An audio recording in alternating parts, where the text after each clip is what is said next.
Dans la vidéo précédente, nous avons vu la création d'une variable de contexte built-in. Nous avons vu comment créer différents environnements d'exécution de job, un environnement de production, un environnement de développement. Dans cette vidéo, nous allons voir la connexion à des bases de données à l'aide de variables de contexte. On va tout de suite passer sur Talend. Donc ici, sur Talend, nous allons créer un nouveau job. On se positionne sur le répertoire utilisation variable contexte. On va créer un nouveau job qu'on va appeler contexte database.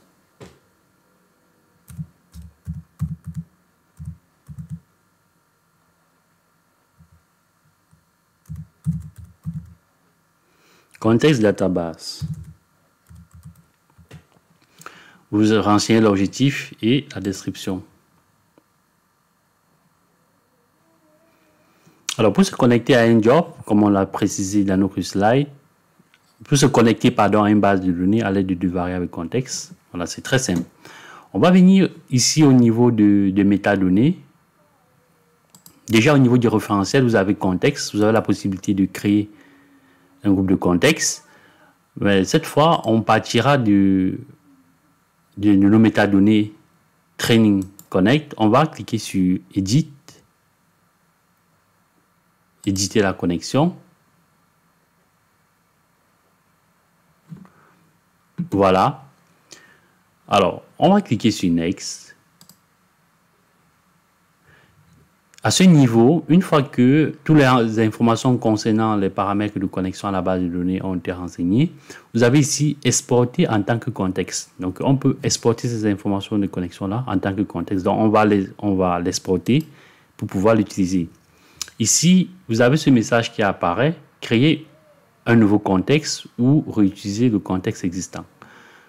Vous avez deux options, créer un nouveau contexte dans le référentiel, réutiliser le contexte existant dans le référentiel. Donc, on va créer un nouveau contexte, on va cliquer sur Next, et puis on va l'appeler contexte Training Connect. Donc, on va l'appeler simplement contexte, comme ça, Training Connect.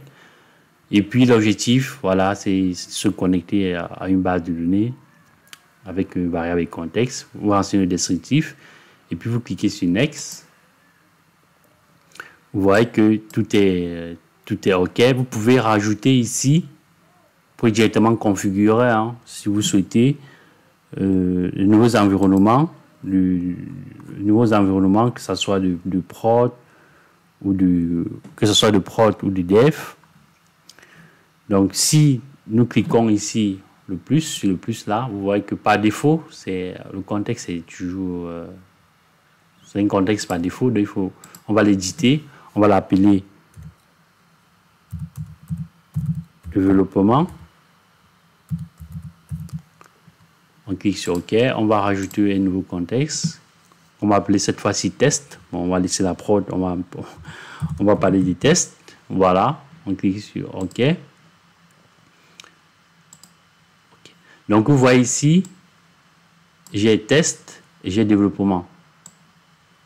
Voilà. Donc, je peux me connecter à ma base de données dans un environnement de dev ou dans un environnement de test. Une fois que c'est fait, je vais, si vous voyez là, on a développement et test, en fait, les deux environnements, le contexte, voilà, que nous avons créé. Donc, on va cliquer sur Finish.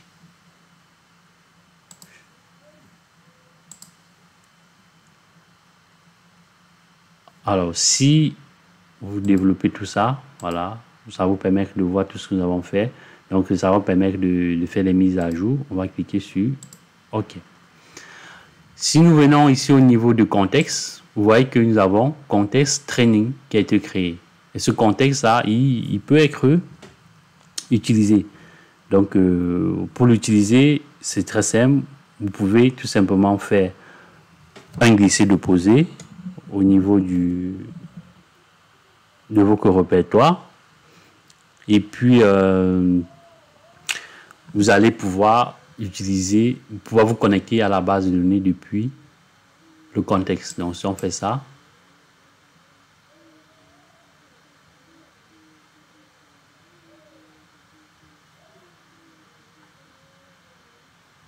on va patienter un tout petit peu. Donc, une fois que c'est fait, nous avons là notre contexte training qui a été créé. Si je vais au niveau du designer, je tape NT database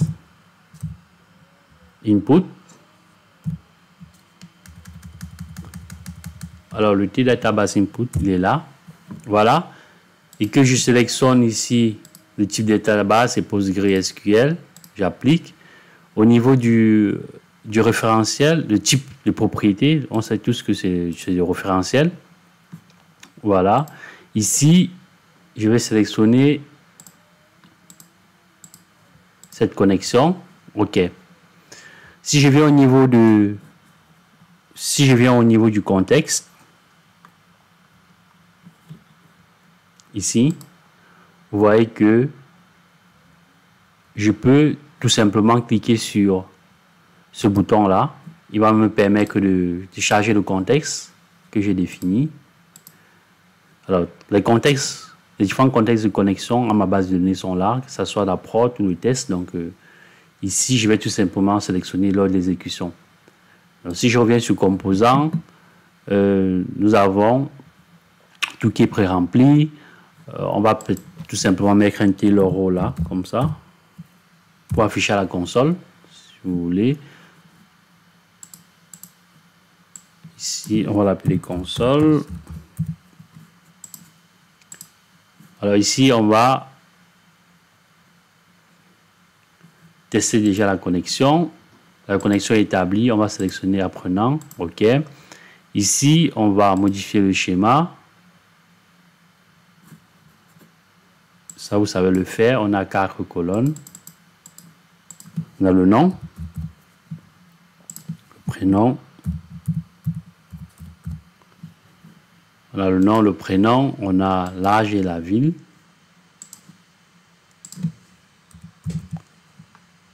Et la ville. Voilà, on va sélectionner le type l'âge, c'est du type integer. On va cliquer sur OK. On va cliquer sur Guest Query pour récupérer toutes les requêtes. Voilà. Vous voyez que ici, vous voyez plutôt on a contexte, training, connexion, etc. Donc, c'est tout ce que nous avons paramétré. Donc, on va connecter ces deux composants-là. Alors, si j'exécute ce job-là, je vais sur exécution. Ici, au niveau d'exécution, j'ai la possibilité de sélectionner soit j'exécute dans un environnement de test ou de dev. Donc, j'exécute, le résultat sera affiché à la console. On va rester sur le dev. Je vais exécuter. Vous voyez le résultat, il est affiché à la console. Je peux sélectionner un environnement de test. Et comme je peux aussi définir les différents répertoires où mes fichiers en sortie seront stockés. Merci d'avoir regardé cette vidéo. Je vous dis à très bientôt pour la suite de cette formation.